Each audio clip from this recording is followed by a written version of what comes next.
El Evangelio como me ha sido revelado, de María Valtorta. Audiolibro 6. Pasión y muerte de Jesús. Capítulo 604. Los procesos, las negaciones de Pedro, consideraciones sobre Pilato. 22 a 25 de marzo de 1945. Empieza el doloroso camino por la vereda pedregosa, que lleva desde el Calvero donde Jesús fue apresado, hasta el Cedrón, y desde el Cedrón, por otro camino, hasta la ciudad. E inmediatamente empiezan las palabras y los gestos burlescos, y las vejaciones. Jesús, yendo atado por las muñecas, e incluso por la cintura, como si de un loco peligroso se tratara, confiados los cabos de las cuerdas a unos energúmenos embriagados de odio, se ve tirado de un lado y de otro, como un trapajo abandonado a la ira de una manada de cachorros. Pero aún podrían tener justificación los que así actúan si fueran perros. Sin embargo, tienen nombre de hombres, aunque de hombre no tengan más que la figura. Y si han pensado en esa atadura de dos sogas opuestas ha sido para causar mayor dolor. Una de las dos tiene la única función de inmovilizar las muñecas, y las lacera y va cerrando con su áspero roce. La otra, la de la cintura, comprime los codos contra el tórax, y cierra y oprime la parte alta del abdomen, torturando el hígado y los riñones, donde han hecho un enorme nudo, y donde de vez en cuando el que lleva los cabos de las sogas da latigazos con ellos y dice: «Arre, vamos, trota, burro», y añade patadas detrás de las rodillas del torturado, que a causa de estas patadas se tambalea, y si no cae del todo es porque las sogas lo mantienen en pie. De todas formas, las cuerdas no evitan que, tirando de él hacia la derecha el que se ocupa de las manos, y hacia la izquierda el que sujeta la soga de la cintura, Jesús vaya chocando contra muretes y troncos, y que, debido a un tirón más cruel, recibido cuando está para cruzar el puente del Cedrón, caiga duramente contra el pretil del puentecillo. La boca magullada sangra. Jesús alza las manos atadas para limpiarse la sangre que embadurna la barba, y no habla. Es verdaderamente el Cordero, que no muerde a sus torturadores. Unos de entre la gente, entre tanto, han bajado al guijarral a coger piedras y guijarros, y desde abajo empieza una pedrea contra el fácil objetivo, porque a duras penas se puede andar en el puentecillo estrecho e inseguro, donde la gente se apiña obstaculizándose a sí misma, y las piedras golpean a Jesús en la cabeza, en los hombros. No solo a Jesús, sino también a sus torturadores, que reaccionan lanzando palos y devolviendo las propias piedras. Y todo contribuye a golpear más a Jesús en la cabeza y en el cuello. El puente acaba por fin, y ahora la callejuela estrecha proyecta sombras sobre el gentío, porque la luna, que comienza su ocaso, no desciende a esa callejuela tortuosa, y además muchas antorchas, en medio de esa confusión, se han apagado. Mas el odio hace de lámpara para ver al pobre mártir, para el que, hasta su alta estatura, es elemento torturador. Es el más alto de todos. Fácil, pues, golpearle, agarrarle por los cabellos, obligarle a echar violentamente hacia atrás la cabeza y echarle encima un puñado de materia inmunda que por fuerza debe entrarle en la boca y en los ojos, produciéndole náusea y dolor. Empieza el trayecto a través del arrabal de Ofel, ese arrabal donde tanto bien y tantas caricias él ha distribuido. La turba vociferante atrae a las puertas a los que duermen, y, si las mujeres gritan movidas por el dolor, y, aterrorizadas, huyen al ver lo que ha sucedido, los hombres, esos hombres que incluso han recibido de él curación, ayuda, palabras de amigo, o bien agachan la cabeza con indiferencia, fingiendo desinterés al menos, o bien pasan de la curiosidad al livor, a la burla, al gesto amenazador, e incluso se ponen detrás del tropel de gente para vejar. Satanás está ya actuando. Un hombre casado que quiere seguirle para vejarlo es aferrado por su mujer, que grita, que le grita: «Miserable!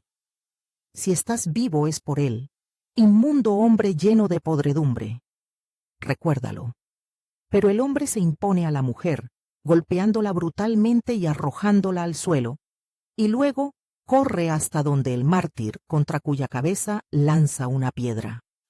Otra mujer anciana, trata de cortar el paso a su hijo, que viene con cara de hiena y con un palo, para golpear también a Jesús, y grita a su hijo: «Asesino de tu Salvador no serás mientras yo viva». Pero la pobre, alcanzada en la ingle, por una patada brutal de su hijo, se desploma gritando: «Deicida y matricida, por el seno que abres por segunda vez, y por el Mesías al que hieres, maldito seas». La escena, a medida que van acercándose a la ciudad, va aumentando en violencia. Antes de llegar a las murallas están Juan y Pedro. Ya están abiertas las puertas, y los soldados romanos, dispuestos para la defensa, observan dónde y cómo se desarrolla el tumulto, preparados para intervenir si el prestigio de Roma se viera dañado. Creo que Juan y Pedro han llegado allí por un atajo tomado, cruzando el Cedrón más arriba del puente, y adelantándose rápidamente a la turba, que obstaculizándose tanto a sí misma, se mueve lenta. Están en la penumbra de un zaguán, en una placita que precede a las murallas. Tienen cubiertas sus cabezas con los mantos, ocultando así sus caras. Pero, cuando Jesús llega, Juan, bajo la libre luz de la luna que allí todavía ilumina, antes de desaparecer tras el collado que hay más allá de las murallas, y que oigo que los esbirros capturadores lo llaman Tofet, deja caer el manto, y muestra su pálido y descompuesto rostro. Pedro, aún no atreviéndose a destaparse, se adelanta para ser visto. Jesús los mira y sonríe, una sonrisa de una bondad infinita. Pedro se vuelve y regresa a su ángulo oscuro, llevándose las manos a los ojos, encorvado, envejecido, ya un despojo de hombre. Juan se queda valerosamente donde está, y solo cuando la turba vociferante termina de pasar, se reúne de nuevo con Pedro. Lo toma de un codo, le guía como un muchacho guiaría a su padre ciego, y entran ambos en la ciudad detrás de la muchedumbre vociferante. Oigo las exclamaciones de asombro, o burlescas, o apenadas de los soldados romanos. Hay quien lanza maldiciones por haber sido sacado de la cama por ese necio lacayo. Hay quien se burla de los judíos, que han sido capaces de prender a una media hembra. Hay quien se muestra compasivo hacia la víctima, diciendo: «Siempre le he visto bueno». Y hay quien dice: «Hubiera preferido que me hubieran matado a mí, antes que verle a él en esas manos. Es un grande. Tengo dos devociones en el mundo, él y Roma. Por Júpiter», exclama él de grado más alto, «yo no quiero líos después. Voy donde el alférez, que se encargue él de decírselo a quien tenga que decírselo. No quiero que me manden a luchar contra los germanos. Estos hebreos hieden y son sierpes y carroñas, pero aquí la vida es segura. Estoy para terminar mi tiempo, y en Pompeya tengo una muchacha. Pierdo el resto por seguir a Jesús, que continúa caminando por la calle, que hace un arco en su vida para ir al templo. Pero veo y comprendo que la casa de Anás, a donde quieren llevarle, está y no está en ese laberíntico conglomerado que es el templo, y que ocupa todo el collado de Sión. Está en el extremo, cerca de una serie de muros, que parecen delimitar por esta parte a la ciudad, y que desde ahí se prolongan en pórticos y patios, siguiendo la ladera del monte, hasta llegar al recinto de lo que es el templo en el pleno sentido de la palabra. O sea, el lugar a donde van los israelitas para sus distintas manifestaciones de culto. Una alta puerta guarnecida de hierro se abre en el muro. Se acercan a ella solícitas llenas y llaman con fuerza. En cuanto se entreabre, ya irrumpen dentro, casi tirando al suelo y pisoteando a la criada que ha venido a abrir. Y abren la puerta de par en par, para que la turba vociferante, con el capturado en el centro, pueda entrar. Una vez dentro, cierran y trancan, temerosos quizás de Roma o de los facciosos del Nazareno. Sus facciosos, ¿dónde están? Recorren el atrio de entrada, y luego cruzan un amplio patio, un corredor, y otro pórtico, y un nuevo patio. Y suben a tirones a Jesús por 3 escalones, haciéndole recorrer, casi corriendo, una galería realzada respecto al patio, para llegar antes a una rica sala, donde hay un hombre anciano vestido de sacerdote. «Que Dios te consuele, Anás», dice el que parece el oficial, si oficial puede llamarse al bribón, que manda a esa canalla. «Aquí tienes al culpable. En manos de tu santidad lo pongo, para que Israel sea purificado de la culpa». Que Dios te bendiga por tu audacia y tu fe. Vaya una audacia. Había sido suficiente la voz de Jesús para hacerle besar la tierra en el Getsemaní. ¿Quién eres tú? Jesús de Nazaret, el Rabí, el Cristo. Y tú me conoces. No he actuado en las tinieblas. En las tinieblas no. Pero has inducido a error a las muchedumbres con doctrinas tenebrosas. Y el templo tiene el derecho y el deber de tutelar el alma de los hijos de Abraham. El alma. Sacerdote de Israel, ¿puedes decir que por el alma del más pequeño o del más grande de este pueblo has sufrido? ¿Y tú entonces, qué has hecho que pueda llamarse sufrimiento? ¿Qué he hecho? ¿Por qué me lo preguntas? Todo Israel habla. Desde la ciudad santa al mísero pueblecillo, hasta las piedras hablan para decir lo que he hecho. He dado la vista a los ciegos, la de los ojos y la del corazón. He abierto los oídos a los sordos, para las voces de la tierra y para las del cielo.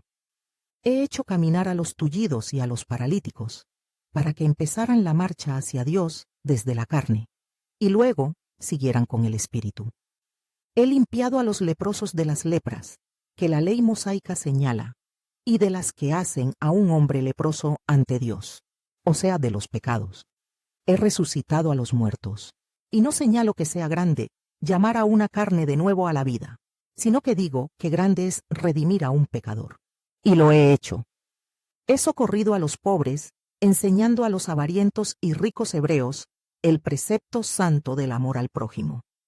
Y, siendo pobre, a pesar del río de oro que ha pasado por mis manos, he enjugado yo solo más lágrimas que todos vosotros, que poseéis riquezas. En fin, he dado una riqueza inefable, el conocimiento de la ley, el conocimiento de Dios, la certeza de que somos todos iguales y de que, ante los ojos santos del Padre, igual es el llanto derramado o el delito cometido por el tetrarca o por el pontífice, por el mendigo o el leproso que mueren en el camino. Esto es lo que he hecho, nada más. ¿Sabes que por ti mismo te acusas? Dices, las lepras que hacen leprosos ante Dios, y no son señaladas por Moisés. Estás insultando a Moisés, e insinúas que hay lagunas en su ley. No suya, de Dios, así es. Digo que más grave que la lepra, desgracia de la carne, desgracia acotada en el tiempo, es el pecado, que es desgracia eterna del espíritu. ¿Osas decir que puedes absolver los pecados? ¿Cómo lo haces?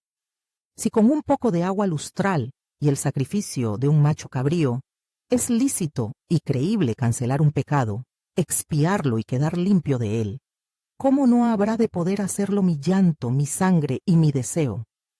Pero tú no estás muerto. ¿Dónde está entonces la sangre? No estoy muerto todavía, pero lo estaré, porque está escrito en el cielo, desde antes que Sión fuera, desde antes que existiera Moisés, desde antes de Jacob, desde antes de Abraham, desde cuando el rey del mal hincó su mordedura en el corazón del hombre, y envenenó el corazón del hombre y el de sus hijos. Está escrito en la tierra, en el libro que recoge las palabras de los profetas. Está escrito en los corazones, en el tuyo, en el de Caifás y de los miembros del Sanedrín que no me perdonan. No, estos corazones no me perdonan el ser bueno. Yo he absuelto anticipadamente en vistas de la sangre. Ahora cumplo la absolución con el lavacro en la sangre. Nos llamas ambiciosos y dices que ignoramos el precepto del amor. ¿Y no es, acaso, cierto? ¿Por qué me dais muerte? Porque tenéis miedo de que os destrone. Oh, no temáis. Mi reino no es de este mundo. Os dejo la posesión de todo poder. El Eterno sabe cuándo decir el basta, que os hará caer fulminados. Como Doras, ¿eh?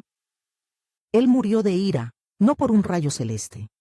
Dios le esperaba en la otra parte para fulminarle. Y esto me lo dices a mí, que soy su pariente. ¿Cómo te atreves? Yo soy la verdad. La verdad nunca es cobarde. Soberbio y loco. No, sincero. Me acusas de ofenderos. ¿Pero acaso no odiáis todos vosotros? Os odiáis unos a otros. Ahora os une el odio contra mí. Pero mañana, Cuando me hayáis matado, volverá el odio a reinar entre vosotros. Y será un odio más fiero. Y viviréis con esa hiena sobre vuestras espaldas y esta serpiente en el corazón.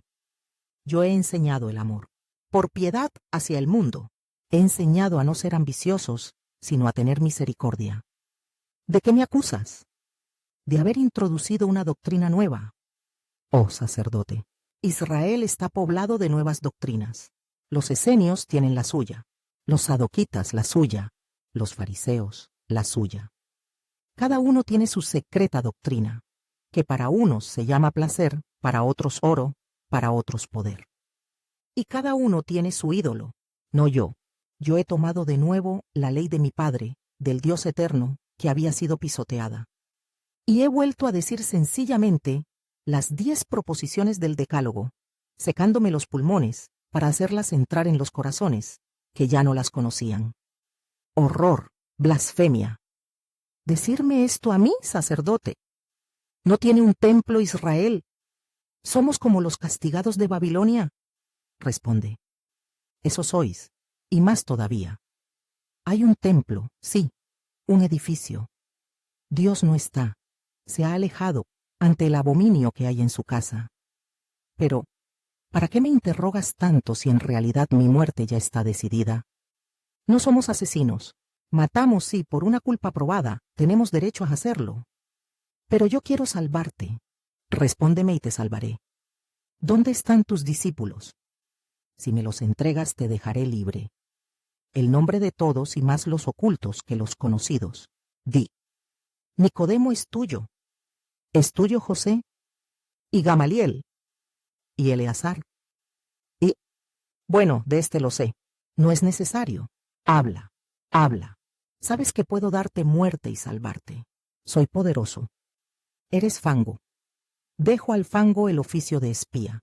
Yo soy luz. Un esbirro le suelta un puñetazo. Yo soy luz, luz y verdad. He hablado al mundo abiertamente. He enseñado en las sinagogas y en el templo, donde se reúnen los judíos, y nada he dicho en secreto. Lo repito. ¿Por qué me preguntas a mí? Pregunta a los que han oído lo que he dicho, ellos lo saben. Otro esbirro le suelta un bofetón, gritando. ¿Así respondes al sumo sacerdote? Estoy hablando a Anás. El pontífice es Caifás. Y hablo con el respeto debido a los ancianos, pero si crees que he hablado mal, demuéstramelo. Si no, ¿por qué me hieres? Déjale. Déjale. Voy donde Caifás. Vosotros tenedle aquí hasta nueva orden mía. Y ved, porque no hable con nadie. Anás sale. No habla Jesús. No. Ni siquiera con Juan, que se atreve a estar en la puerta, desafiando a toda la turba de los esbirros. Pero Jesús, sin pronunciar palabra, debe darle una orden porque Juan, después de una mirada afligida, sale de allí y le pierdo de vista. Jesús se queda entre sus verdugos. Zurriagazos con las cuerdas, esputos, burlas, patadas, tirones de pelo. Esto es lo que le queda. Hasta que uno de la servidumbre viene a decir que lleven al prisionero a la casa de Caifás. Y Jesús, que sigue atado y sufriendo malos tratos, sale, y pasa al pórtico, lo recorre hasta un zaguán, para cruzar luego un patio, donde hay mucha gente calentándose alrededor de una hoguera. Y es que la noche ahora, en estas primeras horas del viernes, se ha puesto cruda y ventosa. Está también Pedro con Juan, mezclados ambos, entre el gentío hostil, y deben tener mucho valor para estar allí. Jesús los mira. En su boca, ya hinchada por los golpes recibidos, se dibuja un atisbo de sonrisa. Un largo camino entre pórticos y atrios, patios y corredores. Pero qué casas tenía esta gente del templo. Mas la gente no entra en el recinto pontificio. Se les impide ir más allá del atrio de Anás. Jesús va solo, entre esbirros y sacerdotes. Entra en una vasta sala, que parece perder su forma rectangular debido a los asientos, muchos, dispuestos en forma de herradura, y dejando en el centro un espacio vacío, tras el cual hay 2 o 3 asientos elevados sobre tarimas. Cuando ya Jesús está para entrar, el rabí Gamaliel llega, y las guardias pegan un tirón al prisionero, para que ceda el paso al rabí de Israel. Pero éste, rígido como una estatua, hierático, aminora el paso y, moviendo apenas los labios, sin mirar a nadie, pregunta: ¿Quién eres? Dímelo. Y Jesús dulcemente: Lee a los profetas, y obtendrás la respuesta. El primer signo está en ellos, el otro vendrá. Gamaliel recoge su manto y entra. Y tras él entra Jesús, de quien, mientras Gamaliel va a un sitial, tiran para ponerle en el centro de la sala, frente al pontífice, que verdaderamente tiene cara de malhechor. Se espera hasta que entran todos los miembros del Sanedrín. Luego empieza la sesión. Pero Caifás ve 2 o 3 asientos vacíos y pregunta: ¿Dónde está Eleazar? ¿Dónde está Juan? Se alza un joven escriba, creo, hace una reverencia y dice: Han rehusado venir. Aquí está el escrito. Que se conserve y se escriba. Responderán de ello: ¿qué tienen que decir los santos miembros del consejo acerca de éste? Yo hablo: en mi casa violó el sábado. Dios me es testigo de que no miento. Ismael ben Fabí no miente nunca. Es verdad acusado. Jesús calla. Yo le vi convivir con conocidas meretrices. Fingiéndose profeta, había hecho de su guarida un prostíbulo y, para colmo, con mujeres paganas. Conmigo estaban Sadoc, Calasebona y Nahum, apoderado de Anás. ¿Es verdad lo que digo, Sadoc y Calasebona? Desacreditad mi testimonio si lo merezco. Es verdad, es verdad. ¿Qué dices? Jesús calla. No desaprovechaba ocasión de burlarse de nosotros o de exponernos a la burla. La gente ya no nos estima por él. Los estás oyendo. Has profanado a los miembros santos. Jesús calla. Este hombre está endemoniado. Vuelto de Egipto, ejercita la magia negra. ¿Cómo lo pruebas? Ante mi fe y las tablas de la ley. Grave acusación, justifícate. Jesús calla. Es ilegal tu ministerio, ¿lo sabes? Merece pena de muerte. Habla. Ilegal es esta sesión nuestra. Álzate, Simeón, vamos, dice Gamaliel. Pero, Rabí, ¿estás perdiendo la razón? Respeto los procedimientos. No es lícito proceder como lo estamos haciendo, y presentaré una acusación pública por ello. Y el Rabí Gamaliel sale, rígido como una estatua, seguido por un hombre que se le parece, de unos 35 años. Hay un poco de confusión, lo cual es aprovechado por Nicodemo y José, para hablar en favor del mártir. Gamaliel tiene razón. Son ilícitos la hora y el lugar, y las acusaciones no son consistentes. ¿Puede alguien acusarle de visible vilipendio a la ley? Yo soy amigo suyo, y juro que siempre le he visto respetuoso a la ley, dice Nicodemo. Y yo también. Y para no aceptar un delito, me cubro la cabeza. No por él, sino por vosotros, y salgo. Y José hace ademán de bajar de su sitio y salir. Pero Caifás grita en modo descompuesto: «Ah, ¿eso decís? Vengan entonces los testigos jurados, y escuchad. Luego os marcháis». Entran 2 individuos de la peor calaña. Miradas huidizas, risitas crueles, ademanes falsos. «Hablad». «No es lícito oírlos juntos», grita José. «Yo soy el sumo sacerdote. Yo ordeno, y silencio». José da un puñetazo en una mesa y dice: «Se abran sobre tu cabeza las llamas del cielo». Desde este momento sabe que el anciano José es enemigo del Sanedrín y amigo del Cristo. Y con esta determinación voy a decir al pretor que aquí, sin respeto a Roma, se da muerte. Y sale violentamente, dando un empujón a un delgado y joven escriba que intenta frenarle.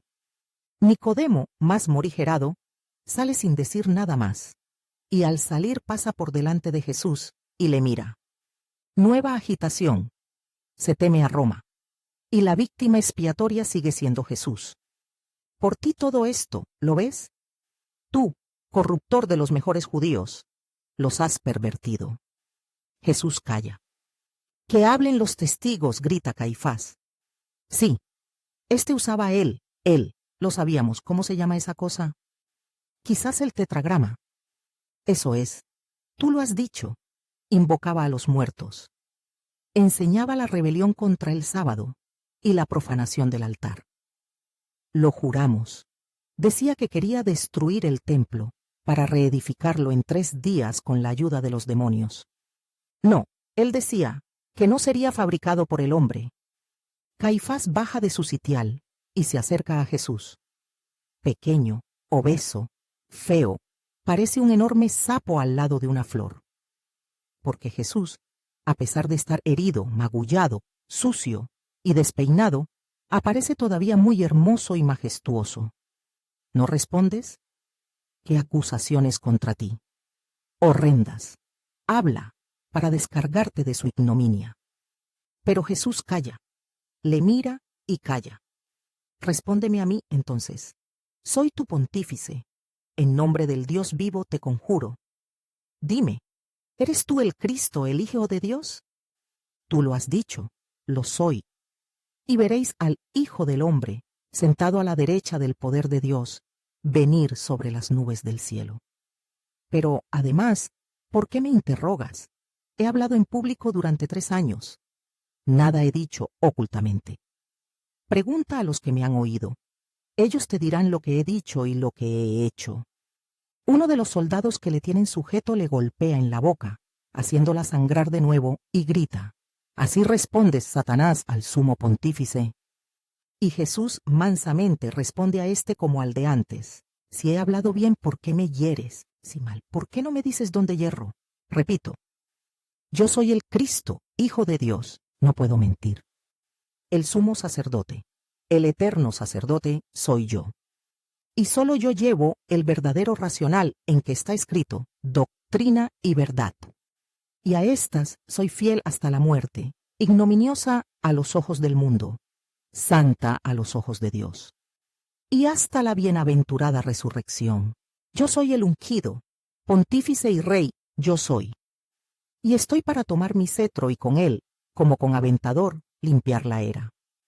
Este templo será destruido y resurgirá nuevo, santo, porque éste está corrompido, y Dios lo ha abandonado a su destino.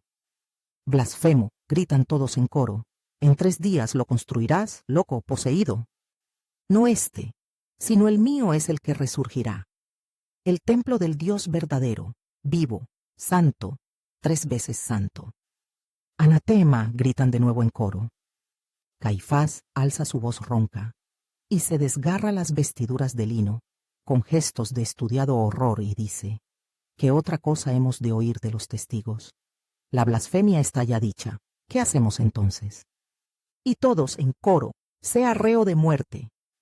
Y con gestos de desdén y de escándalo, salen de la sala y dejan a Jesús a merced de los esbirros y de la chusma de los falsos testigos, que dándole bofetadas, puñetazos, escupiéndole, vendándole los ojos con un trapajo, y luego, tirándole violentamente de los cabellos, le arrojan de un lado para otro, con las manos atadas.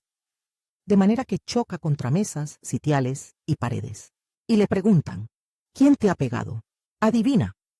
Y varias veces poniéndole zancadillas le hacen caer de bruces, y se ríen a carcajadas al ver cómo, con las manos atadas, a duras penas se levanta. Pasan así las horas. Los torturadores, cansados, piensan en tomarse un poco de descanso. Llevan a Jesús a un tabuco, haciéndole cruzar muchos patios, exponiéndole a las burlas de la turba, ya muy numerosa, en el recinto de las casas pontificales. Jesús llega al patio donde está Pedro, al lado de su hoguera, y le mira. Pero Pedro evita encontrar su mirada. Juan ya no está. Supongo que se habrá marchado con Nicodemo.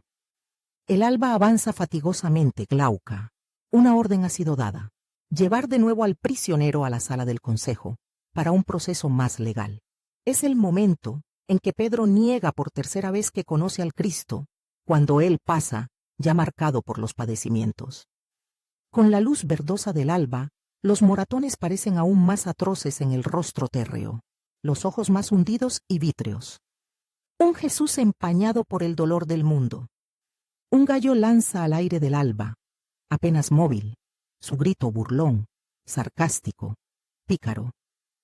Y en este momento de gran silencio que se ha creado ante la presencia de Cristo, solo se oye la voz áspera de Pedro decir: «Lo juro, mujer, no le conozco».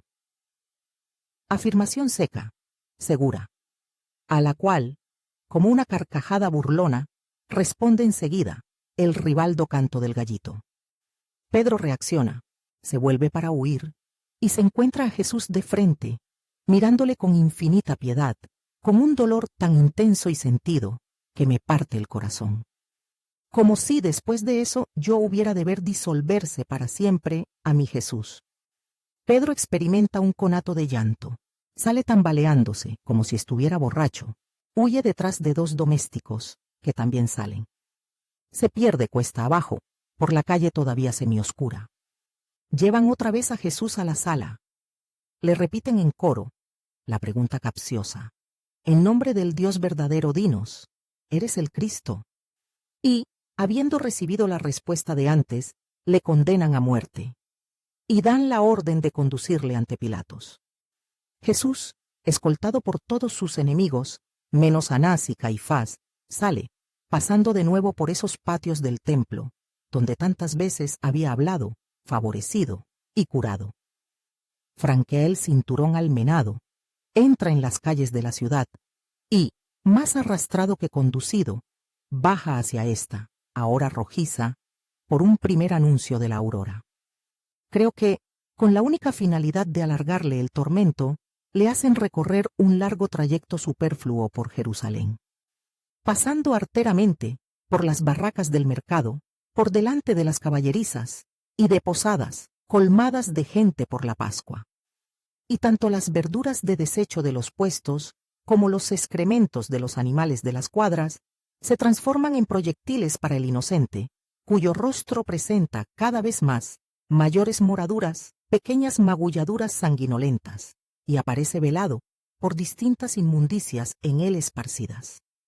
Los cabellos, ya recargados, y ligeramente tiesos debido al sudor sanguíneo, y más opacos, ahora penden despeinados, impregnados de paja e inmundicias, y caen sobre los ojos porque le revuelven aquellos para taparle la cara.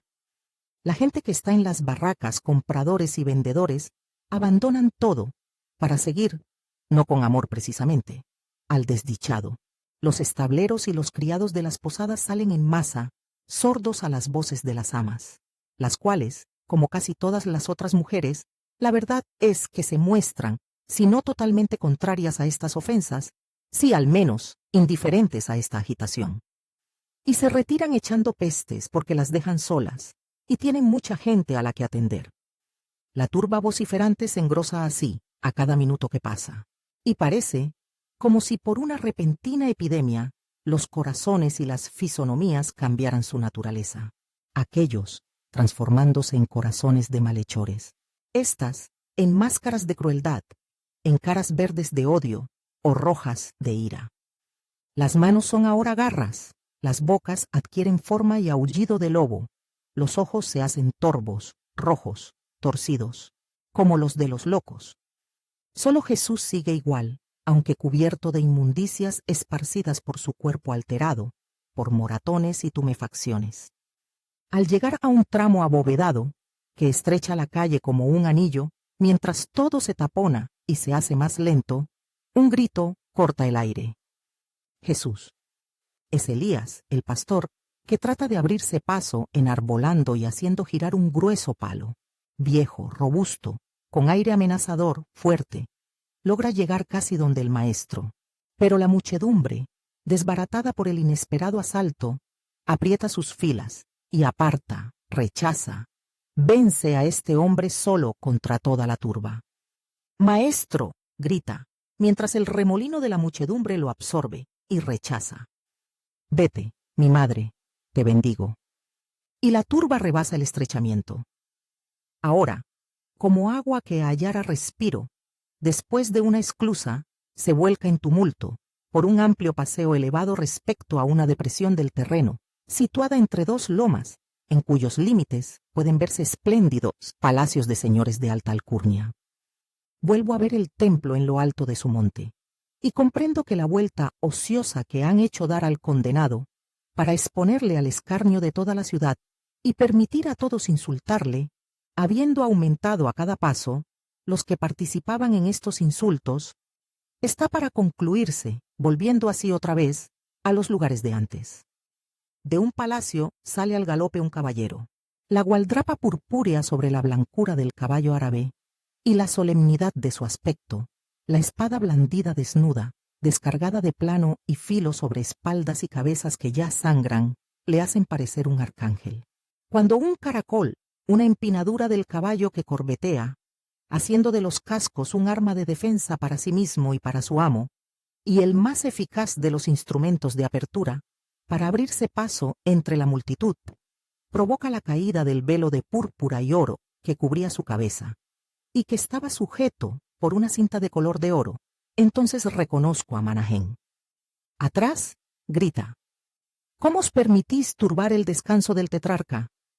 Pero esto es solo una excusa para justificar su intervención y su intento de llegar hasta Jesús.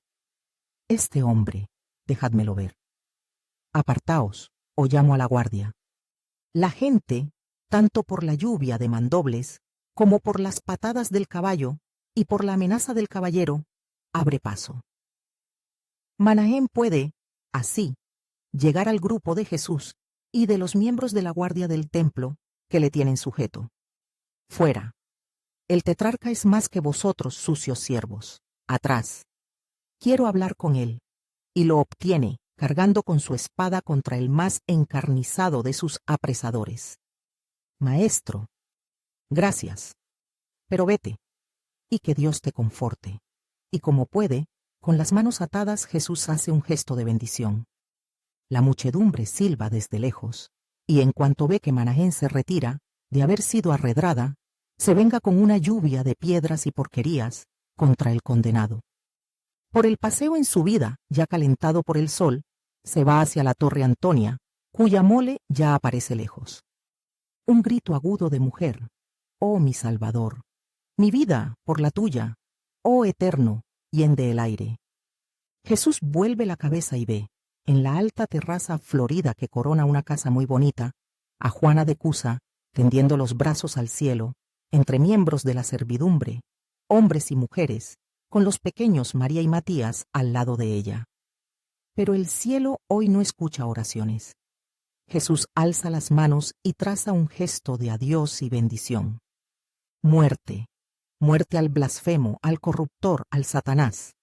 Muerte a sus amigos, y lanzan silbidos y piedras hacia la alta terraza. No sé si hieren a alguno. Oigo un grito agudísimo y luego veo que el grupo se deshace y desaparece. Y siguen adelante, adelante, subiendo. Jerusalén muestra sus casas al sol, vacías, vaciadas por el odio que impulsa a toda una ciudad, con los habitantes efectivos y los transeúntes que se han dado cita para la Pascua, contra un inerme. Unos soldados romanos, un entero manípulo, sale corriendo, de la Antonia apuntadas las lanzas contra la chusma, que gritando se dispersa. Se quedan en medio de la calle Jesús, y los miembros de la guardia, con los jefes de los sacerdotes, algunos escribas y algunos ancianos del pueblo. Este hombre, esta sedición, responderéis ante Roma, dice altanero, un centurión. Es reo de muerte, según nuestra ley. ¿Y desde cuándo se os ha devuelto el ius gladi et sanguinis? Pregunta él mismo, el más anciano de los centuriones, de rostro severo, verdaderamente romano, con una mejilla dividida por una profunda cicatriz. Y habla con el desprecio y el desdén con que hablaría a piojosos galeotes. Sabemos que no tenemos este derecho. Somos los fieles subordinados de Roma. Ajaja. Mira lo que dicen, Lonquino.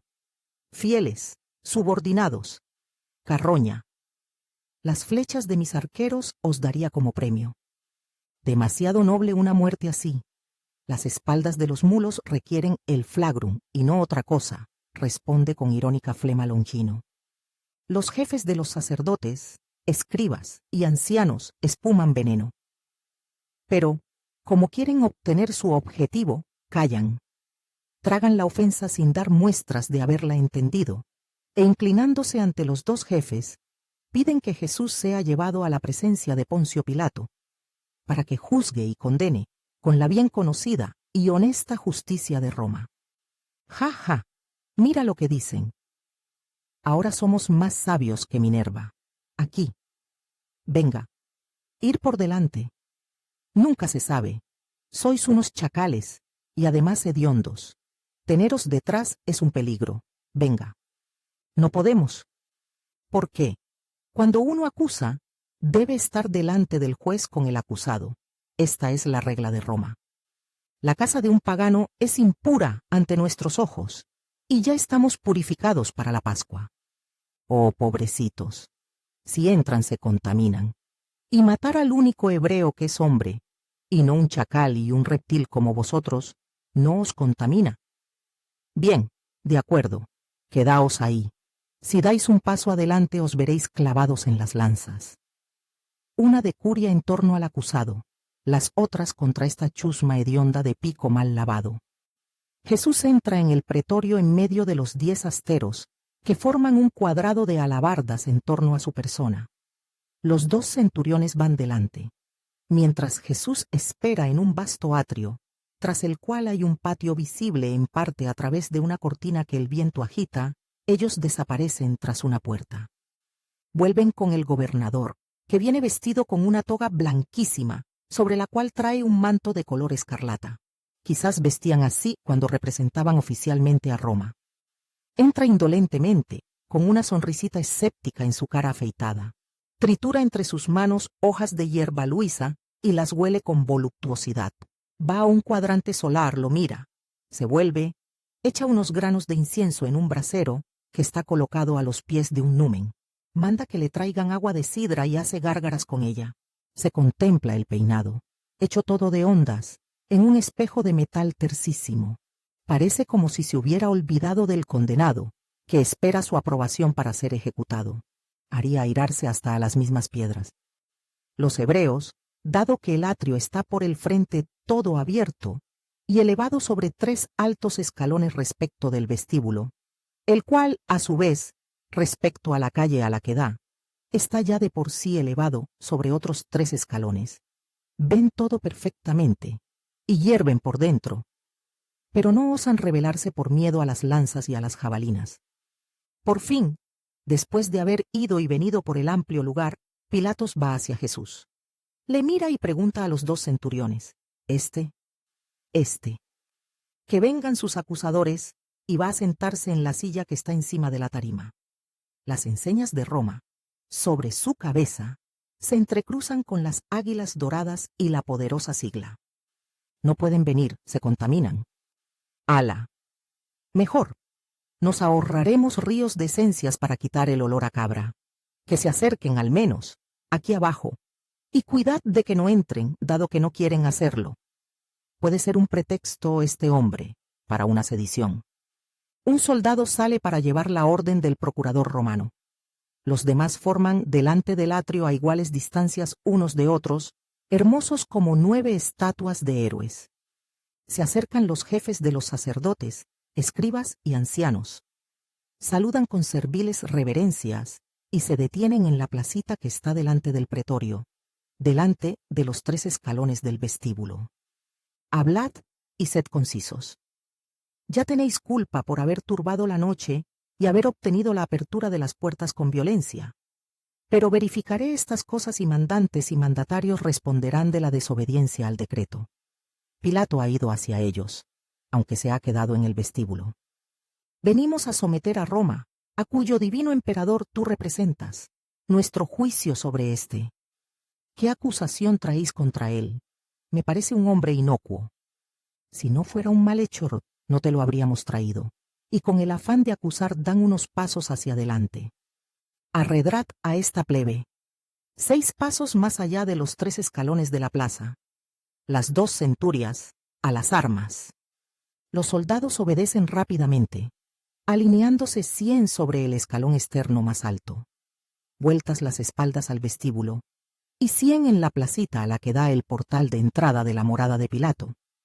He dicho portal, debería decir zaguán o arco triunfal, porque se trata de un vastísimo lugar abierto, limitado por una verja que ahora está abierta de par en par, y que da acceso al atrio por el largo corredor del vestíbulo, de, al menos, 6 metros de ancho, de forma que se ve con claridad lo que sucede en el atrio realzado.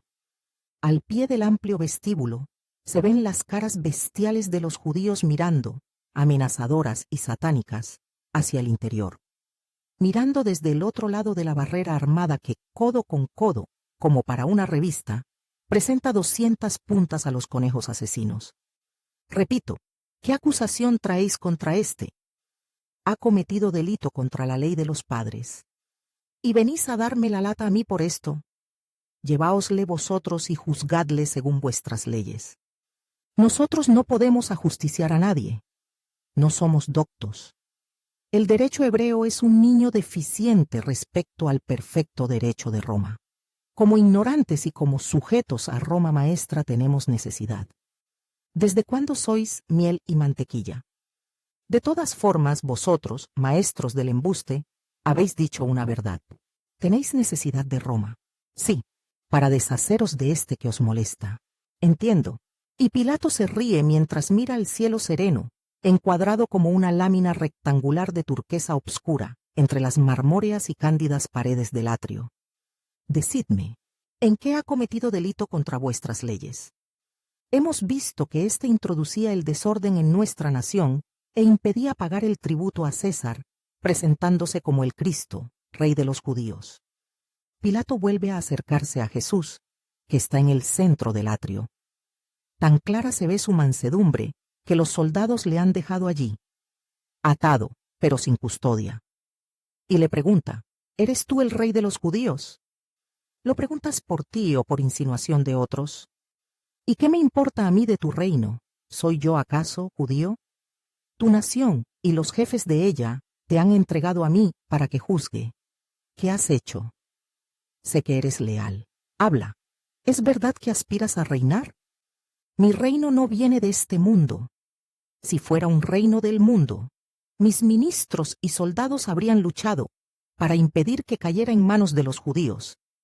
Pero mi reino no es de la tierra, y tú sabes que no tiendo al poder. Eso es verdad, lo sé. Me lo han dicho, de todas formas no niegas que eres rey. Tú lo dices, yo soy rey. Para esto he venido al mundo, para dar testimonio de la verdad. El que es amigo de la verdad, escucha mi voz. ¿Y qué es la verdad? ¿Eres filósofo? No sirve de nada frente a la muerte. Sócrates murió igualmente, pero le sirvió ante la vida, para vivir bien. Y también para morir bien. Y para ir a la vida segunda, sin nombre de traidor de las virtudes ciudadanas. Por Júpiter. Pilato le mira admirado unos momentos. Luego vuelve a caer en el sarcasmo escéptico. Hace un gesto de fastidio, le vuelve las espaldas y va hacia los judíos. No encuentro en él ninguna culpa. La muchedumbre, temiendo perder la presa y el espectáculo del suplicio, se agita, gritan, es un rebelde, es un blasfemo. Incita al libertinaje, anima a la rebelión, niega respeto a César, se finge profeta sin serlo. Hace magia. Es un Satanás. Agita al pueblo con sus doctrinas, enseñando en toda Judea, a donde ha venido de Galilea enseñando. A muerte, a muerte. ¿Es Galileo? ¿Eres Galileo? Pilato vuelve a acercarse a Jesús. ¿Oyes cómo te acusan? Justifícate. Pero Jesús calla. Pilato piensa y decide. Una centuria, y donde Herodes, que le juzgue él, es súbdito suyo. Reconozco el derecho del tetrarca, y ratifico de antemano su veredicto, que se le informe. Marchaos. Y Jesús, encuadrado como un granuja por 100 soldados, vuelve a cruzar la ciudad, y vuelve a ver a Judas Iscariote, al que ya había visto una vez en un mercado. Antes, invadida por el desagrado del alboroto del pueblo, me había olvidado de decirlo. la misma mirada de piedad hacia el traidor. Ahora es más difícil descargar sobre él patadas y palos. Pero no faltan ni las piedras, ni las porquerías. Y si las piedras caen y solo suenan, sin herir, en los yelmos y corazas romanos, sí que dejan señal cuando caen sobre Jesús, que camina solo con la túnica, pues había dejado el manto en el Getsemaní. Al entrar en el fastuoso palacio de Herodes, Jesús ve a Cusa, que no sabe mirarle, y que huye para no verle en ese estado, cubriéndose la cabeza con el manto. Ya está en la sala en presencia de Herodes.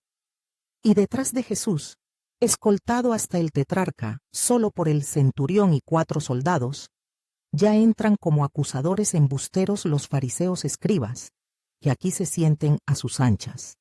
Herodes baja de su sitial y da vueltas en torno a Jesús, mientras escucha las acusaciones de sus enemigos.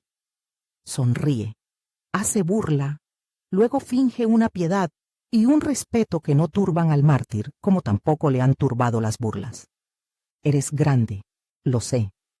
He seguido tus pasos con atención, y me he alegrado cuando he visto que Cusa era amigo tuyo y Manahén discípulo. Yo, las preocupaciones del Estado. Pero sentía un gran deseo de decirte que eres grande, de pedirte perdón. La mirada de Juan, su voz, me acusan, y siempre están delante de mí. Tú eres el santo que borra los pecados del mundo. Absuélveme, Cristo. Jesús calla. He oído que te acusan de haberte alzado contra Roma. ¿Pero no eres tú la vara prometida para castigar a Nasur? Jesús calla. Me han dicho que profetizas el final del templo y de Jerusalén. Pero, dado que existe por voluntad del Eterno, ¿no es eterno el templo como espíritu? Jesús calla. ¿Estás loco? ¿Has perdido el poder? ¿Es que Satanás te traba la palabra? ¿Te ha abandonado? Herodes ahora se ríe. Luego da una orden y unos siervos traen un galgo con una pata rota, que gañe quejumbrosamente, y a un establero idiota, hidrocéfalo, baboso, un aborto de hombre, juguete de los siervos. Los escribas y los sacerdotes huyen gritando por el sacrilegio cuando ven la camilla del perro. Herodes, falso y burlón, explica. Es el preferido de Herodías.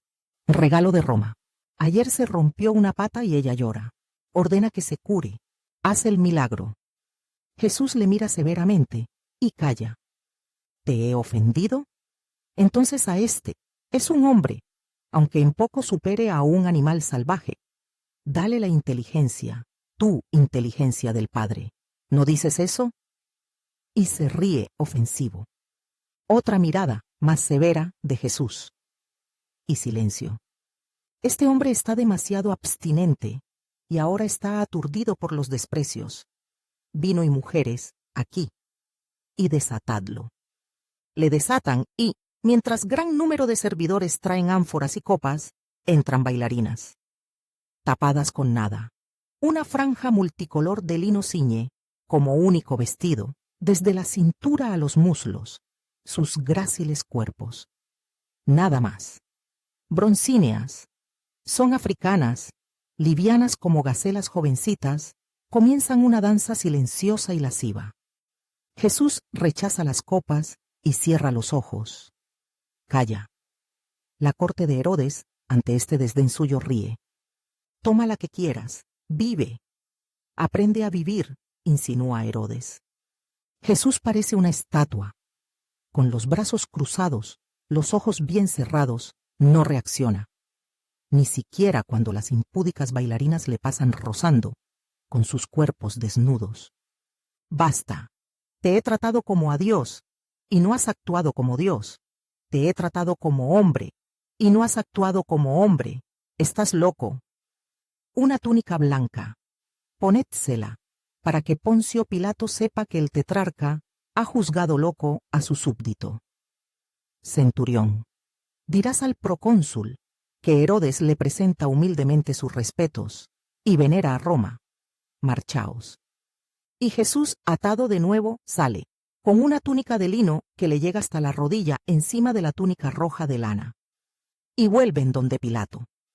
Ahora, cuando la centuria a duras penas hiende la masa de gente, no se han cansado de esperar ante el palacio proconsular, y es extraño el ver a tanta gente en ese sitio y en los lugares cercanos, mientras que el resto de la ciudad aparece vacío. Jesús ve en grupo a los pastores. Están al completo, o sea, Isaac, Jonatán, Leví, José, Elías, Matías, Juan, Simeón, Benjamín y Daniel. Con ellos también un grupito de Galileos, de los cuales reconozco a Alfeo y a José de Alfeo, junto a 2 otros que no conozco, pero que por el peinado diría que son judíos. Y un poco detrás, semi-escondido tras una columna, junto a un romano que parece ser un servidor, ve a Juan, que ha entrado en el vestíbulo. Jesús sonríe a este y a aquellos, sus amigos. Pero, ¿qué son estos pocos, y Juana, y Manahén, y Cusa, en medio de un océano de odio en agitación? El centurión saluda a Poncio Pilato e informa. ¿Aquí otra vez? Uf, maldita esta raza. Que se acerque la chusma. Traed aquí al acusado. Uf, qué lata. Va hacia la muchedumbre, aunque también esta vez se detiene en la mitad del vestíbulo. Hebreos, escuchad. Me habéis traído a este hombre como agitador del pueblo.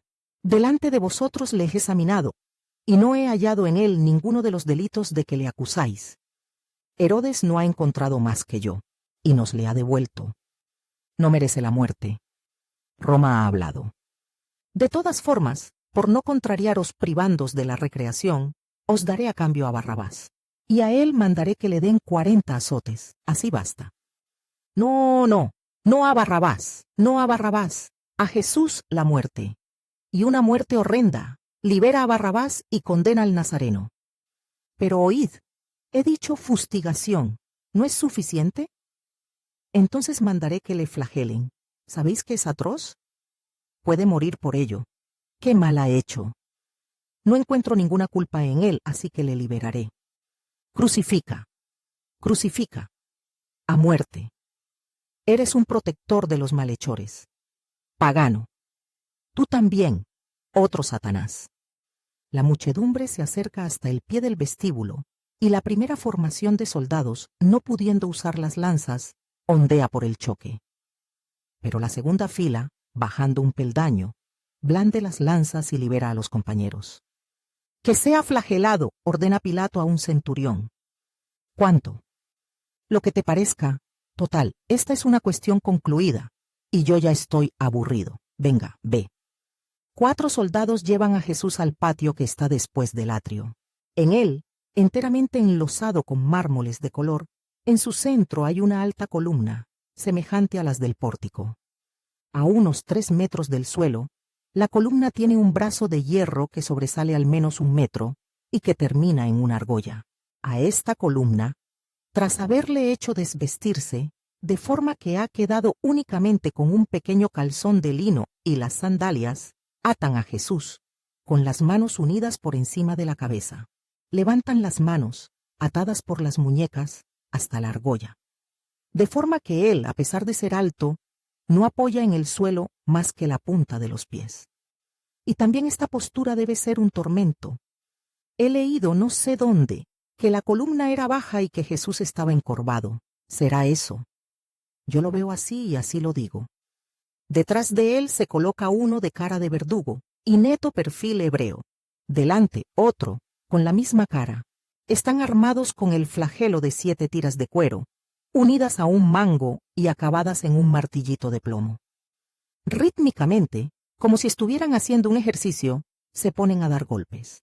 Uno delante, el otro detrás, de forma que el tronco de Jesús se halla dentro de una rueda de azotes y flagelos. Los 4 soldados a los que ha sido entregado, indiferentes, se han puesto a jugar a los dados con otros 3 soldados que han llegado en ese momento. Y las voces de los jugadores se acompasan con el sonido de los flagelos, que silban como sierpes, y luego suenan como piedras arrojadas contra la membrana tensa de un tambor, golpeando el pobre cuerpo, ese pobre cuerpo tan delgado, y de un color blanco de marfil viejo, que primero se pone cebrado, de un rosa cada vez más vivo, luego morado, para ornarse luego de relieves de color añil, hinchados de sangre. Y luego se abre y rompe, y suelta sangre por todas partes, Los verdugos se ceban especialmente en el tórax y en el abdomen, pero no faltan los golpes en las piernas y en los brazos, e incluso en la cabeza, para que no hubiera un lugar de la piel sin dolor. Y ni una queja siquiera. Si no estuviera sujetado por la cuerda, se caería. Pero ni se cae ni gime. Eso sí, después de golpes y más golpes recibidos, la cabeza le pende sobre el pecho, como por desvanecimiento. Para allá, grita un soldado, y en tono de mofa, que tienen que matarle estando vivo. Los dos verdugos se paran y se secan el sudor. Estamos agotados, dicen, dadnos la paga, para poder echar un trago y así reponernos. La horca os daría. En fin, tomad, y un decurión arroja una moneda grande a cada uno de los dos verdugos. Habéis trabajado a conciencia, parece un mosaico. Tito, ¿tú dices que era este el amor de Alejandro? Le daremos la noticia para que cumpla el luto. Le desatamos un poco, ¿eh? Le desatan, y Jesús se derrumba como muerto. Le dejan ahí en el suelo, y de vez en cuando le golpean con el pie calzado con las cáligas, para ver si gime, pero él calla. Estará muerto, pero es posible. Es joven y artesano. Eso me han dicho, parece una dama delicada. Déjalo de mi cuenta, dice un soldado, y le sienta con la espalda apoyada en la columna. Donde estaba, ahora hay grumos de sangre. Luego va una pequeña fuente que gorgotea bajo el pórtico. Llena de agua un barreño y lo arroja sobre la cabeza y el cuerpo de Jesús. Así, a las flores les viene bien el agua. Jesús suspira profundamente, intenta levantarse, pero todavía tiene los ojos cerrados. Eso es, bien, arriba, majo, que te espera la dama. Pero Jesús inútilmente apoya en el suelo los puños, intentando erguirse. Arriba, rápido, ¿te sientes débil? Con esto te vas a reponer, dice otro soldado con sonrisa socarrona. Y con la asta de su alabarda descarga un golpe en la cara de Jesús, dándole entre el pómulo derecho y la nariz, por donde empieza a sangrar. Jesús abre los ojos, los vuelve. Es una mirada empañada. Mira fijamente al soldado que le ha golpeado. Se enjuga la sangre con la mano. Luego, con mucho esfuerzo, se pone de pie. Vístete. No es decente estar así, impúdico. Todos se ríen en corro alrededor de él. Él obedece sin decir nada, pero mientras se encorva, y solo él sabe lo que sufre al agacharse, estando tan magullado, y con esas llagas, que al estirarse la piel se abren más todavía, y con otras que se forman, al romperse las ampollas, un soldado da una patada a la ropa y la disemina. Cada vez que Jesús, tambaleándose, llega a donde ha caído la ropa, un soldado las echa en otra dirección. Y Jesús, sufriendo agudamente, sigue a la ropa sin decir una palabra, mientras los soldados se burlan de él en modo repugnante. Por fin puede vestirse. Se pone también la túnica blanca, que estaba apartada y no se ha manchado. Parece querer ocultar su pobre túnica roja, que ayer mismo estaba tan bonita, y ahora está ensuciada de porquerías, y manchada por la sangre sudada en Getsemaní. Es más, antes de ponerse sobre la piel la túnica corta interior, se enjuga con ella la cara, que está mojada, limpiándola así de polvo y esputos. Y la pobre Santa Faz aparece limpia, solo signada de moratones y pequeñas heridas. Se ordena también el pelo, que pendía desordenado, y la barba, por una innata necesidad de arreglo corporal. Y luego se acurruca al sol. Porque tiembla mi Jesús. La fiebre empieza a serpear en él con sus escalofríos. Y también se pone de manifiesto la debilidad por la sangre perdida, el ayuno y el mucho camino andado. Le atan de nuevo las manos, y la cuerda cierra de nuevo, en donde ya hay un rojo aro de piel levantada. ¿Y ahora qué hacemos con él? Yo me aburro. Espera, los judíos quieren un rey. Vamos a dárselo. Ese, dice un soldado. Y sale raudo, sin duda, a un patio de detrás. Vuelve con un haz de ramas de espino albar agreste, todavía flexible, porque la primavera mantiene blandas las ramas, de espinas bien duras y aguzadas. Con la daga, quitan hojas y florecillas. Luego, hacen un círculo con las ramas y lo acalcan en la pobre cabeza. Pero la bárbara corona penetra hasta el cuello. No va bien, más pequeña, quítasela. La sacan y, al hacerlo, arañan las mejillas, incluso con el peligro de cegar a Jesús, y arrancan cabellos. La hacen más pequeña. Ahora está demasiado estrecha, y aunque aprietan, hincando en la cabeza las espinas, puede caerse. Otra vez afuera, arrancando más pelo. La modifican de nuevo. Ahora va bien. Delante hay un triple cordón espinoso. Detrás, donde los extremos de las 3 ramas se entrecruzan, hay un verdadero nudo de espinas, que entran en la nuca. ¿Ves qué bien estás? Bronce natural y rubíes puros. Mírate, rey, en mi coraza, dice burlón, el que ha ideado el suplicio. No es suficiente la corona para hacerle a uno rey. Se necesita la púrpura y el cetro. En el establo hay una caña, y en la cloaca hay una clámide roja. Ve por ellas, Cornelio. Y cuando éste las trae, ponen el sucio trapajo sobre los hombros de Jesús. Y antes de ponerle entre las manos la caña, le dan con ella en la cabeza, hacen reverencias y saludan. Ave, rey de los judíos, y se tronchan de risa. Jesús no les opone resistencia. Se deja sentar en el trono, un barreño colocado boca abajo, usado sin duda para dar de beber a los caballos, y se deja golpear y escarnecer, sin decir nada nunca. Solamente los mira, y es una mirada de una dulzura tan grande y de un dolor tan atroz, que no puedo mirar yo sin sentir mi corazón traspasado. Los soldados concluyen el escarnio solo cuando oyen la voz de un superior que ordena que sea conducido el reo ante Pilato. ¿Reo? ¿De qué? Sacan de nuevo a Jesús al atrio, cubierto ahora por un valioso entrecielo para el sol. Jesús tiene todavía la corona, la clámide y la caña. Acércate para mostrarte al pueblo. Jesús, ya quebrantado, se yergue con porte digno. Oh, verdaderamente es un rey. Oíd, hebreos. Aquí está el hombre. Yo le he castigado. Pero ahora dejadle marcharse. No, no.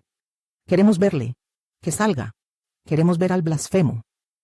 Traedle aquí afuera, y atentos a que no le prendan. Y mientras Jesús sale al vestíbulo, y puede vérsele dentro del cuadrado formado por los soldados, Poncio Pilato le señala con la mano diciendo: He aquí al hombre, a vuestro rey. ¿No es suficiente todavía? El sol de un día de bochorno, llegado ya al medio de la tercia, desciende casi perpendicular, encendiendo y resaltando miradas y caras. ¿Son hombres esa gente? No. Hienas hidrófobas, gritan, muestran los puños, piden muerte. Jesús está erguido, y le aseguro que nunca tuvo esa nobleza de ahora, ni siquiera cuando ejecutaba los más poderosos milagros. Nobleza de dolor, tan divino, que bastaría para asignarle con el nombre de Dios. Pero para pronunciar ese nombre hay que ser, al menos, hombres, y Jerusalén hoy no tiene hombres, solo demonios. Jesús recorre con su mirada la muchedumbre, y en el mar de caras cargadas de odio, encuentra rostros amigos. ¿Cuántos? Menos de 20 amigos entre millares de enemigos. Y agacha la cabeza, bajo la impresión de este abandono. Una lágrima rueda, y otra, y otra.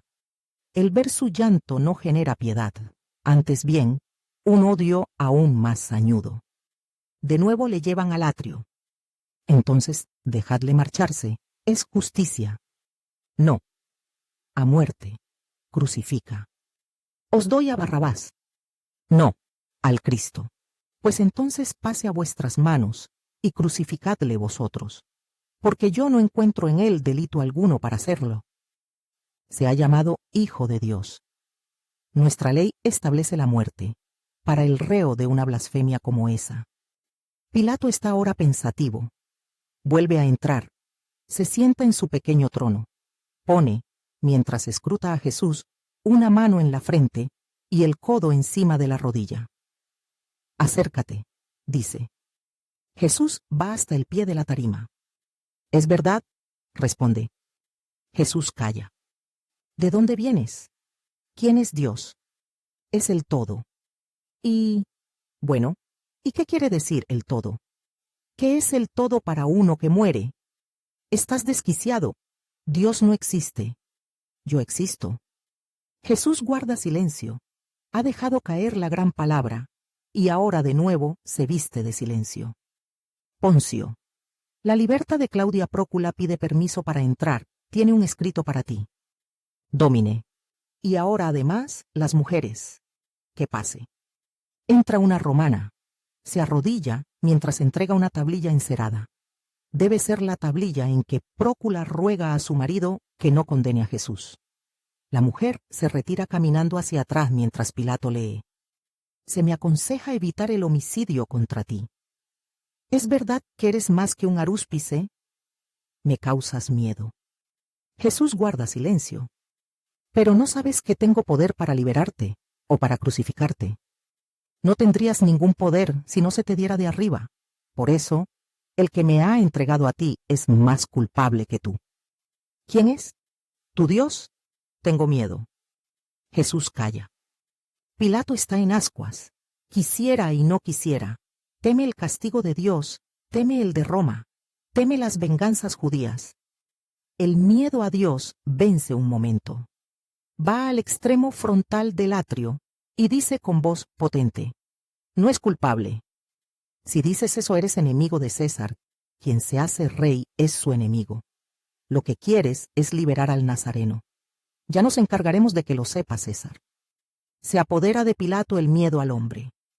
En definitiva, que queréis verle muerto, ¿no? Pues así sea. Pero no manche mis manos, la sangre de este justo. Pide un balde y se lava las manos ante la presencia del pueblo, que parece ebrio de frenesí, mientras grita: sobre nosotros caiga su sangre, caiga sobre nosotros y sobre nuestros hijos. No la tememos. A la cruz, a la cruz. Poncio Pilato vuelve a su pequeño trono. Llama al centurión Longino y a un esclavo. Manda a éste que le traiga una tabla. Sobre esta apoya un cartel, y en él manda escribir: Jesús Nazareno, Rey de los Judíos, y lo muestra al pueblo. No, eso no. No, Rey de los Judíos. Sino que él se ha llamado Rey de los Judíos. Esto gritan muchos. Lo que he escrito, dice duro Pilato. Y, en pie, erguido, extiende la mano con la palma hacia adelante y vuelta hacia abajo, y ordena: que vaya a la cruz. Soldado B. Prepara la cruz. Ibis ad crucem y miles expedi crucem. Y baja, sin siquiera volverse hacia la muchedumbre agitada, ni hacia el pálido condenado. Sale del atrio, en cuyo centro se queda Jesús, custodiado por los soldados, esperando la cruz. 10 de marzo de 1944, viernes. Dice Jesús: Quiero ofrecer a tu meditación el punto que se refiere a mis encuentros con Pilato. Juan, que habiendo estado casi siempre presente, o por lo menos muy cercano, es el testigo y narrador más exacto. Refiere cómo, una vez que salí de la casa de Caifás, fui conducido al pretorio, y especifica por la mañana temprano. Efectivamente, has visto que apenas rayaba el alba. También especifica Juan que ellos, los judíos, no entraron para no contaminarse y poder comer la Pascua. Hipócritas como siempre, veían peligro de contaminarse en pisar el polvo de la casa de un gentil, pero no encontraban que fuera pecado matar a un inocente. Y con el corazón satisfecho con el delito cumplido, pudieron saborear aún mejor la Pascua. Tienen también ahora muchos seguidores, todos los que por dentro actúan mal, y por fuera profesan respeto a la religión y amor a Dios, son semejantes a ellos. Fórmulas y no religión verdadera. Me producen repugnancia y desdén. No entrando los judíos en la casa de Pilato, salió éste, para oír lo que pasaba con la muchedumbre vociferante, y, siendo experto en el gobierno y en el juicio, con una sola mirada comprendió que el reo no era yo, sino ese pueblo ebrio de odio. El encuentro de nuestras miradas fue recíproca lectura de nuestros corazones. Yo juzgué al hombre en lo que él era. Él me juzgó a mí en lo que yo era. Yo sentí compasión por él, porque era un hombre débil. Él sintió compasión de mí, porque yo era inocente. Trató de salvarme desde el primer momento. Y, dado que únicamente a Roma se defería y reservaba el derecho de ejercer la justicia hacia los malhechores, trató de salvarme diciendo: «Juzgadle, según vuestra ley». Hipócritas, por segunda vez, los judíos no quisieron emitir la condena. Es verdad que Roma tenía el derecho de justicia, pero cuando, por ejemplo, Esteban fue lapidado, Roma seguía imperando en Jerusalén. Y ellos, a pesar de todo, sin preocuparse de Roma, definieron y consumaron el juicio y el suplicio. Conmigo, respecto a quien sentían no amor, sino odio y miedo. No querían creer que fuera el Mesías. Pero por la duda de que lo fuera, no querían quitarme materialmente la vida, actuaron de forma distinta, y me acusaron de agitador contra el poder de Roma, vosotros diríais rebelde, para conseguir que Roma me juzgara. En su aula infame, y en muchas ocasiones durante los 3 años de mi ministerio, me habían acusado de blasfemo y falso profeta. Así que habría debido ser lapidado por ellos, o en todo caso, ejecutado. Pero en este caso, para no llevar a cabo materialmente el delito, por el cual sentían por instinto que habrían sido castigados, hacen que lo lleve a cabo materialmente Roma, acusándome de ser un malhechor y un rebelde. Nada más fácil, cuando las muchedumbres están pervertidas y los jefes demoniados, que acusar a un inocente, para apagar la sed de crueldad y de usurpación, y quitar de en medio a quien representa un obstáculo y un juicio. Hemos vuelto a los tiempos de entonces. El mundo, cada cierto tiempo, después de una incubación de ideas perversas, estalla con estas manifestaciones de perversión. Como una inmensa gestante, la multitud, después de haber nutrido en su seno con doctrinas de fiera a su monstruo, lo pare para que devore. Para que devore, primero, a los mejores, luego, a ella misma. Pilato entra de nuevo en el pretorio y me dice que me acerque. Me hace preguntas. Ya había oído hablar de mí. Entre sus centuriones, había algunos que repetían mi nombre con amor agradecido, con lágrimas en los ojos y sonrisa en el corazón. Y hablaban de mí como de un benefactor. En sus informes al pretor, solicitada su opinión sobre este profeta que atraía hacia sí a las multitudes, y predicaba una doctrina nueva, en que se hablaba de un reino extraño, inconcebible para la mente pagana, habían respondido siempre, que yo era un hombre manso, bueno, que no buscaba honores de esta tierra, y que inculcaba y practicaba el respeto y la obediencia hacia las autoridades. Más sinceros que los israelitas, veían y testificaban la verdad.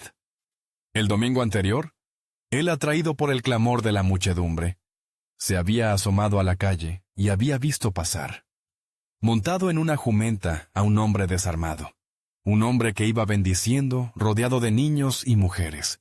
Había comprendido con claridad que no entrañaba un peligro para Roma. Quiere, pues, saber si yo soy rey. Movido por su irónico escepticismo pagano, quiere reírse un poco de esa forma de regalidad, que monta un asno, que tiene como cortesanos a niños descalzos y a mujeres sonrientes, a hombres del pueblo.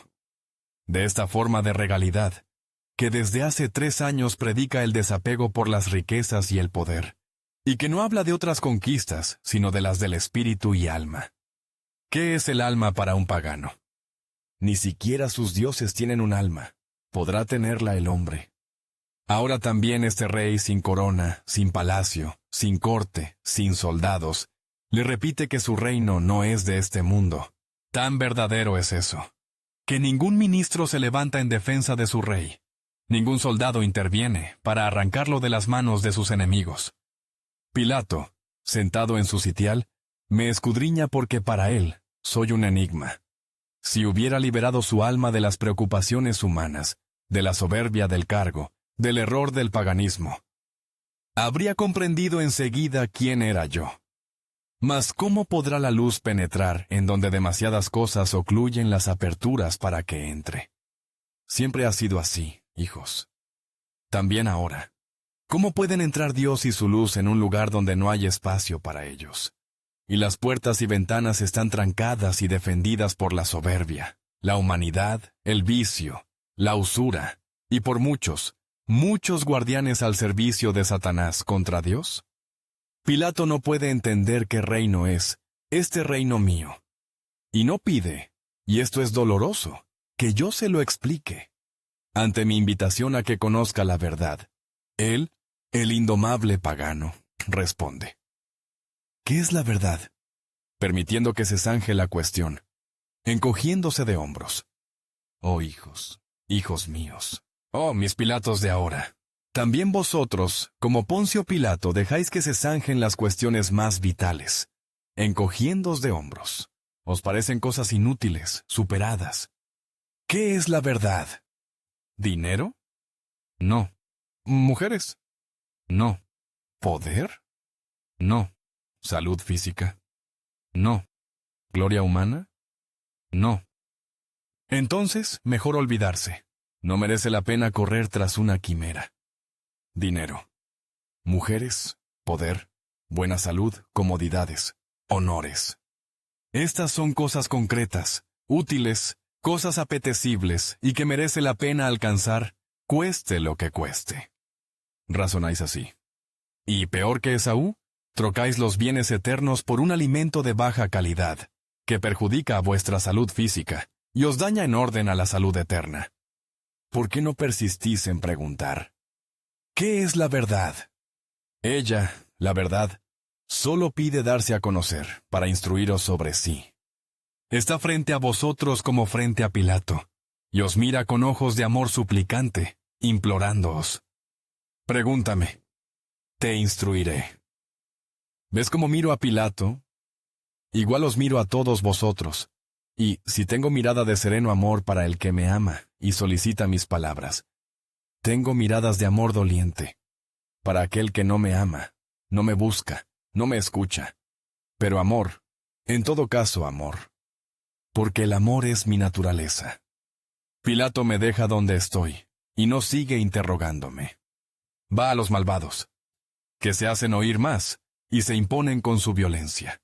Y este hombre mísero, que no me ha escuchado a mí, y que con un gesto de encogerse de hombros ha rechazado mi invitación a conocer la verdad, los escucha a ellos. Escucha a la mentira. La idolatría, bajo cualquier forma en que se presente, siempre tiende a venerar y a aceptar a la mentira, como quiera que se presente. Y la mentira, aceptada por un débil, conduce al débil al delito. También Pilato, a las puertas del delito, quiere salvarme. Una vez, dos veces. Es entonces cuando me manda a Herodes. Bien sabe que el rey astuto, que se mueve entre dos aguas, Roma y su pueblo, actuará de un modo que no perjudicará a Roma, y que no significará un choque con el pueblo hebreo. Pero, como todos los débiles, aplaza unas horas esa decisión, para la que no se ve con fuerzas, esperando que la agitación plebeya se calme. Yo dije, que vuestro lenguaje sea. Sí, sí. No, no. Pero él no lo ha oído. O si alguien se lo ha repetido, ha vuelto, como de costumbre, a encogerse de hombros. Para vencer en el mundo, para obtener honores y lucro, hay que saber hacer del sí un no, o del no un sí, según lo que aconseje el buen sentido. Lee, sentido humano. ¿Cuántos Pilatos tiene el siglo XX? ¿Dónde están los héroes del cristianismo que decían sí, constantemente sí, a la verdad y por la verdad? Y no, constantemente no, ¿por la mentira? ¿Dónde están los héroes que saben afrontar el peligro y los acontecimientos con fortaleza de acero y serena prontitud, sin dejar las cosas para otro momento? Porque el bien debe cumplirse enseguida, y del mal hay que alejarse inmediatamente, sin ningún pero, y sin ningún sí. Cuando regreso del palacio de Herodes, se produce el nuevo paliativo de Pilato, la flagelación. ¿Cuál era la esperanza de Pilato? ¿No sabía que la masa es una fiera, que en cuanto empieza a ver la sangre se vuelve más feroz? Pero yo debía ser quebrantado, para expiar vuestros pecados de la carne. Y me quebrantan. No habrá en todo mi cuerpo un lugar que no reciba golpes. Soy el hombre, de que habla Isaías, y al suplicio ordenado se añade el no ordenado, el creado por la crueldad humana, el de las espinas. Veis, hombres, a vuestro Salvador, a vuestro Rey, coronado de dolor, para liberar vuestra cabeza de los muchos pensamientos pecaminosos que en ella se incuban. ¿No pensáis qué dolor sufrió mi cabeza inocente, por pagar por vosotros, por vuestros cada vez más atroces pecados de pensamiento, que se transforman en acción? Vosotros, que os sentís ofendidos incluso sin motivo, mirad al Rey ultrajado, y es Dios, con su sarcástico manto de púrpura desgarrada, con el cetro de caña y la corona de espinas. Es ya un moribundo, y le siguen abofeteando con las manos y las burlas, y ni siquiera os compadecéis de él. Como los judíos, seguís mostrándome los puños y gritando: «Fuera, fuera, no tenemos más Dios que a César». Oh, idólatras que no adoráis a Dios, sino que os adoráis a vosotros mismos, y adoráis al que puede más entre vosotros. No aceptáis al Hijo de Dios, no os ayuda en vuestros delitos. Más servicial es Satanás. Aceptáis por tanto a Satanás. Del Hijo de Dios tenéis miedo, como Pilato. Y, cuando sentís que se cierne sobre vosotros con su poder, que rebulle en vosotros con la voz de la conciencia, que en su nombre os censura, preguntáis como Pilato: ¿Quién eres? Sabéis quién soy. Incluso los que me niegan saben que existo y saben quién soy. No mintáis. 20 siglos están en torno a mí, y os ilustran acerca de quién soy, y os instruyen acerca de mis prodigios. Es más perdonable, Pilato, no vosotros, que disponéis de una herencia de 20 siglos de cristianismo para sostener vuestra fe, o para inculcárosla, y no queréis saber nada de ello. Y fui más severo con Pilato que con vosotros. No respondí. Con vosotros, sin embargo, hablo, y, no obstante, no consigo convenceros de que soy yo, y de que me debéis adoración y obediencia. Ahora también, como entonces, me acusáis de ser yo la causa de mi propio fracaso en vosotros, porque no os escucho. Decís que perdéis la fe, por esto. Embusteros. ¿Dónde tenéis la fe? ¿Dónde vuestro amor? ¿Cuándo? ¿Pero cuándo? Oráis y vivís con amor y fe. ¿Sois personas importantes? Recordad que lo sois, porque yo lo permito. ¿Sois personas anónimas en medio de la masa? Recordad que no hay otro Dios aparte de mí. Ninguno está por encima de mí. Ninguno me precede. Dadme, pues, ese culto de amor que me corresponde, y yo os escucharé. Porque dejaréis de ser bastardos para ser hijos de Dios. Y ahí tenéis el último intento de Pilato, para salvarme la vida, supuesto que pudiera salvarla, después de la despiadada e ilimitada flagelación. Me presenta a la multitud. Aquí tenéis al hombre. A él humanamente le inspiro compasión. Espera en la compasión colectiva. Pero, ante la dureza que resiste, y la amenaza que avanza, no sabe llevar a cabo un acto sobrenaturalmente justo, y por tanto bueno, diciendo: «Le libero, porque es inocente». Vosotros sí sois culpables, y si no disolvéis el tumulto, conoceréis el rigor de Roma. Esto es lo que habría debido decir, si hubiera sido un justo, sin calcular el futuro mal que ello le hubiera acarreado. Pilato es un falso bueno. Bueno es Longino, el cual, menos poderoso que el pretor, y menos protegido, en medio de la calle, rodeado de pocos soldados y de una multitud enemiga, se atreve a defenderme, a ayudarme, a concederme descansar, y tener el consuelo de las mujeres compasivas, y ser ayudado por el Cireneo, y, en fin, tener a mi madre al pie de la cruz.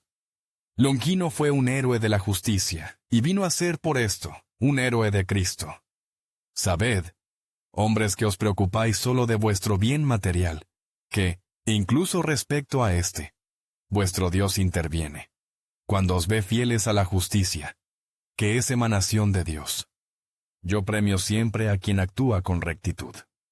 Defiendo a quien me defiende, le amo y le socorro. Sigo siendo aquel que dijo: El que dé un vaso de agua en mi nombre recibirá recompensa. A quien me da amor, agua que calma la sed de mi labio de mártir divino, le doy a mí mismo como don. Y ello significa protección y bendición.